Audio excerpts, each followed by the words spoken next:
was a very intriguing one. Bodø Glimt 0, Mjøndalen 0. Quite a surprising outcome, really. And I'm using this as positives for both teams, really, but probably especially Mjøndalen. But I'm going to start by getting the screen sharing on now. And possession is a very interesting. I mean, what's your personal opinion of possession in football, John? I mean, some people say it's a bit overrated. Other people say it's not overrated. I mean, if you're a manager, would you be hungry for possession or not? That's a good question. I mean, from a personal point of view, I'm not a possession zealot. I think it is used sometimes a little bit falsely. You know, often people talk about possession, but I think possession is a controlled thing. You I think Jose Mourinho said it once, and I thought it was a spot-on analysis. You can control the game without possession. So, you know, the interpretation of possession is controlling the match.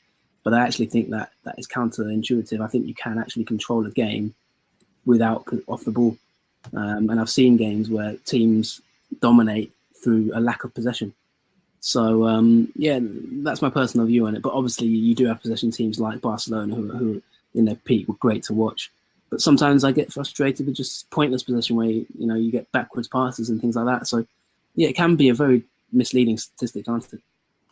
Yeah, I mean, here we are, for those looking at the screen. This is the ball possession average statistics in the Eliteserien this season. Again, all the data is from Wyscout here. And Bodø Glimt top the list, 56.3% of possession they average. And I mean, just looking at this pure table, a lot of people would think, oh, they're doing really well this season. This must be one of the main reasons why they're doing so well, because they top the possession charts. But actually, it's kind of very skewed a bit when I've looked at this in detail. It's basically, this is what I've done. I've collected a lot of data from Wyscout. And if you look at the matches here, the possession stats are here. When Bodø Glimt have more than 57% possession, they have problems. They've only won 3 games in that period. And yet, if you go below that, if they have 54% possession or less, they've won 10 out of 11 games. So basically, they want the ball, but not too much of it. I mean, some of these stats are quite staggering. They had 73% possession against Haugesund up there, but they didn't win the game. So if you're just looking at that, it's fairly obvious to me how you should set up against them. Let them have a lot of the ball. But the thing is, I actually think too many sides have underestimated Bodø Glimt this season. And that happened early in the season. And I can understand it a bit more because a lot of people predicted them to be relegated. I can understand it. But I feel as the season has progressed, they've not been given enough respect. Teams have been still trying to play them off the park, even actually in Bodø itself, which is wrong. And there's a few examples of that where Tromsø got hammered 4-0 there a few weeks ago. Vålerenga, I mean, Ronny Deila absolutely got it handed to him in that fixture. And it's naivety. I'm not calling naivety. It's a bit cocky, actually, that sides are not giving Bodø Glimt enough respect. But going back to this game, Mjøndalen, they went there. I mean, Bodø Glimt averaged nearly 3 goals a game at home. They've been brilliant at home. Only Brann have managed to pick anything up there in terms of a victory. And on that occasion, they were quite happy to let Bodø Glimt have the ball, nearly 60% possession. So, look, it's no real surprise that Mjøndalen's game plan going into that Monday night fixture was, I mean, it's obvious. They're going to let them have the ball. And it also makes sense from a Mjøndalen point of view, because looking at their statistics here, they are much more effective with less possession. They've only lost 2 out of 11 games when they have 42% possession or less, which I think is quite impressive for a side like Mjøndalen. You know, the average goals conceded per game when they have lower possession, just 0.81. When they have more of the ball, it's, you know, they concede an awful lot more goals. And, you know, from Mjøndalen, are not the most talented squad in the world. They're limited, and they've got a manager who knows their strengths and their weaknesses. And I'm just going to point you to one particular game, which I think really opened up his eyes. And it was on the 25th of August, and they lost it 4-0 away at Kristiansand. And it's actually the game where they had most possession in all season, nearly 60%. Now, what happened there is Mjøndalen, I think, had only lost like 1 out of 8 games heading into that contest. It got to a stage where I think they themselves were thinking, we can go to Kristiansand and outplay them. We can go there and get a result. And I think they got a bit overconfident. And I mean, I'm going to show you some video clips here now of this game. And they got absolutely tore apart on the counter-attack, as you can see here. Some of these. I mean, this is not a Mjøndalen type performance, John. They're torn apart on the counter-attack here twice by Kristiansand. And I think this game lodged in the manager Vegard Hansen's brain that this is not going to happen to us again. And especially going into a fixture like Bodø Glimt, he was quite happy to go there and give them full respect, as they should have done.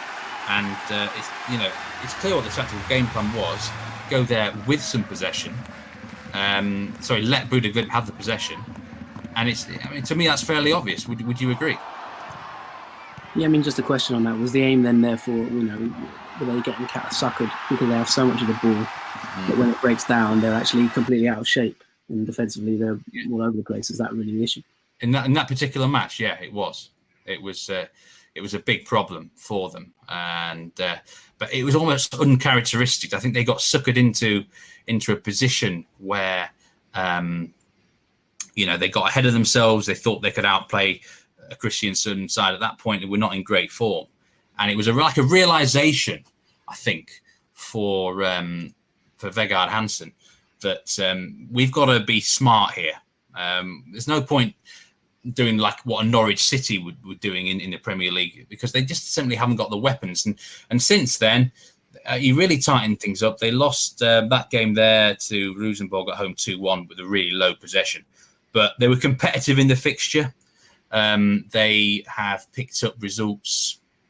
I say when they let the opposition, famous game here at Brann, their expected goals in the game was absolutely 0. They didn't even have a single sniff of goal, but they got a 0-0 result out of it. So this is what they are going to be doing. And they got a 0-0 draw at Bodø Glimt. And the reason they got it was for 3 things. A, they had a bit of luck, certainly in the first 20 minutes. B, they had a really good tactical game plan. 3, they executed it really well. And I'm talking about the bit of luck that they had. And this is now the look. These are some early chances that Bodø Glimt had in the game. For Boniface here off the post early on. This is like 5th minute. Not an easy chance, but if that goes in, it's a different ball game. And then nearly half of Bodø Glimt's expected goals in this game came from this very move. This move here has had an expected goal of 1. Sorry, not this one. That was another. That was an expected goal of 0.2. I mean, I would have had it more than that, but and this move here had this probably really should have resulted in a goal for Boniface. So they're on the rack early on. They're on the rack early on, but they had a bit of luck there, and they came out of it. This is the formation that Mjøndalen had in the game. Average position formation. It's a 4-2-3-1. You really got to notice how quite deep the average position of the defence is, and how close the defensive midfielders. The number 33 there, that's Stian Adsmundsen. He's nearly on the centre back, isn't he? Quint Jansen. I mean, that is really close together. There's only 3 players average position actually ahead of the centre circle itself, and it's a tight sort of system there in a 4-2-3-1 average positions. But I've got a few interesting screenshots now to show you of exactly. This is when they're in possession of the ball, and here we go. When Bodø Glimt are in possession, this is pretty bog standard stuff. You're not tearing up any trees here with a tactical game plan, really flat back four, quite deep, you would say. And then you've got the 4 connected players that I've put, and they are shielding that back four nicely. And they're basically saying to Bodø Glimt, can you break us down? And, this is the sort of thing that keeps happening. There's a lot of this. Again, here, flat back four. Bodø Glimt have to find different ways to unlock them. If you give Bodø Glimt the ball, I don't think they're as effective. They're much better, more on counter-attacks with them in a minute. But there's a lot of situations here where, we've got another one there. This develops just 5-10 seconds later. They get it out wide. They're saying, cross the ball in. We don't mind you crossing it in because we're well positioned. If you look at that, Mjøndalen are really well positioned defensively. And this is the key to the majority of their game plan. It's the key. Because if we go back to some of these statistics of Bodø Glimt in detail now, and I'm specifically going towards the passes and crosses. When they get the ball more, they cross it more. They have an awful lot more what you call lateral passes, which, in my opinion, they're kind of nothing passes, John. And if you can force them into that, particularly if you notice this one defeat they had when they had less possession with a 6-0 drubbing at Vålerenga, the lateral passes were quite a lot in that game. They were struggling in that department. But yeah, get them crossing the ball, because I don't think Bodø Glimt are that effective at crossing the ball. A lot of their big chances and goals come from interceptions, clearances, smart passes into the final third quickly on counter-attacks. So Mjøndalen have done their homework pretty well. What's the way to beat this team then, Steve? Because I noticed one thing there. There seems to be a lot more shots that Bodø Glimt have when they have less possession as well. What's the way to beat this team? I mean, they're closing the gap on Molde, but can they be beaten? Or they're hard to beat, even if you give them the ball. They've only been beaten 3 times here, like you say. Their one shocking performance was at Vålerenga. That was just an off day. But yeah, there's a lot of draws here, which are not bad results in some respects. How do you actually beat them? I don't think Mjøndalen weren't going there looking to win the match. They were going there for a 0-0. And I think if they'd fallen behind, they would have just kept it pretty close, because they learned their lesson. Another video clip here. And this is Bodø Glimt against Tromsø. And this was the very second minute of the game. Tromsø, what are they doing? I mean, absolutely ridiculous. They think they can just go there, have a high line like that, in the second minute of the game away against Bodø Glimt. It's absolute madness. I don't know what Simo Valakari was thinking. And too many teams fall into this trap against Bodø Glimt for my liking. Counter-attacking situations. Vålerenga are absolutely one of the big culprits. And here's an example of it. All right, Bodø Glimt are ahead in this game. 31 minutes on the clock. And a typical Bodø Glimt counter-attack. But look how poorly Vålerenga a position. They've got 2 central defenders there who they're quite high on a line anyway, but they're also too far apart. You've got runners, very fast runners of Bodø Glimt going through. They're going to be in trouble, and they get in trouble in this game. They're very lucky to that didn't result in a goal, that counter-attack, but they don't learn their lesson, Vålerenga. Here's another problem. All right, the defenders are much better positioned this time in terms of their line, but they're far too high up the field. They're just asking for trouble. Bodø Glimt have got very fast runners, and just their general position on the field, the defensive line was too high. And we've seen lots and lots of teams do this against the 33rd minute of the game. They're only 1-0 down. If this is the last minute, fair enough, or whatever, last 20 minutes of the game. But too many teams do this. This is Viking, similar situation, 1-0 down. It's even worse. High line, defenders are positioned terribly. I mean, they're lucky that they did not concede a goal from this, John. And I think this is a naive approach. It's teams going there, still probably not giving Bodø Glimt the respect they deserve. You wouldn't do that if you were away against Molde, would you? You wouldn't do that if you were away against Rosenborg. And I think it's a real underestimation of Bodø Glimt's strengths this season, but Mjøndalen were not going to fall into this trap. Here is a situation for them. Vegard Hansen knows that they are going to get caught out on the counter-attack at some point in the game. It's unavoidable. They can restrict it as much as they want, but they're going to get caught out. And here is an example. What they're going to do about it? Well, they've got defenders who are deep. As you can see there, they're much deeper. 3 in a row, fairly well positioned, but they're much deeper. Now, Bodø Glimt can still do things from this counter-attack, and then actually the wrong decision is made from Boniface there. But look, this is just a few seconds later. A lovely line. They're playing offside on Jens Petter Hauge on the left, and you've got 4 runners coming back very quickly. And this is typical Mjøndalen. They were not going to get caught out on the counter-attack in this game, John. Do you think this means that Mjøndalen could stay up? Because they're in the bottom 2 at the moment. Only 1 point in it, but they're running out of games. You've talked quite encouragingly there about them. Could they stay up? Do you know, I mean, they've also drawn 0-0 today at home against Salzburg. And I've not actually looked at the stats of that game, but that's quite an encouraging result for them. Yeah, they could, because they're using their heads. It's that's what I really like about Mjøndalen at the moment. And here's another example here. And this is the second half. And this time they're nearly caught out. They're nearly really caught out here. But it's against them same 3 in a great position. And this results in a shot over the bar. But they limited them. I really like what Vegard Hansen's doing there. I think he deserves a lot of credit tactically for how he has built this team recently. I said that Kristiansand defeat, I think, was a real turning point for him. He made him realise, I've got to play to my strengths here. It might not be pretty, but I'm quite willing to get in there, dig in, and get an ugly result if needed. And the main example here is, I'm going to show you, is the defensive line. This was their defensive line against Kristiansand. Here we go.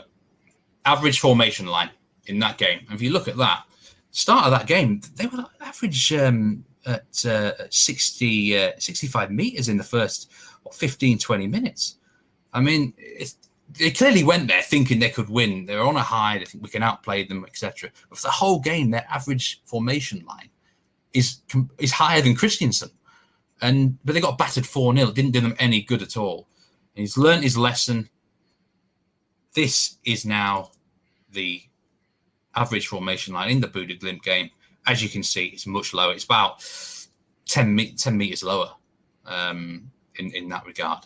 And that was a big reason. I know it's not rocket science. A lot of teams do this around the world all the time. But you still got to employ these tactics to actually get a result sometimes.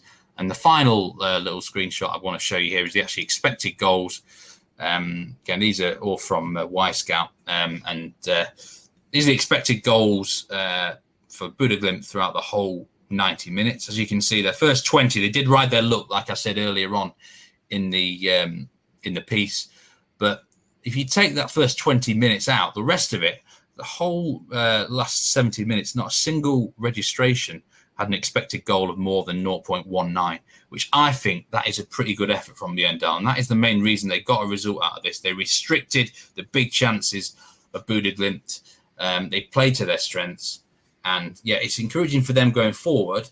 And from a Bodø Glimt point of view, this is how I think their opponents have got to be. They've got to be very wise against them.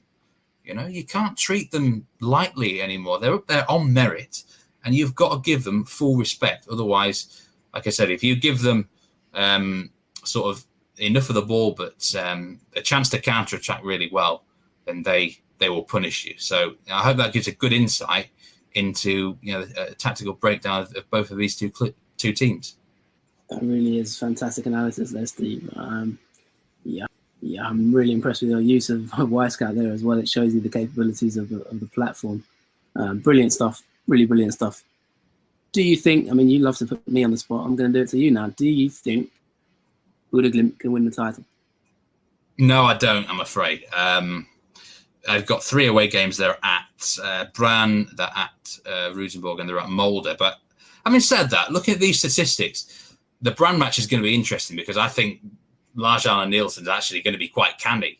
He'll have the same ideas that I've come up with here. He's going to let them have the ball and say, right, you come and break us down. We don't mind getting a 0-0 draw and maybe picking up a goal from a set piece. But you could imagine someone like Rosenborg, Molde trying to outplay them.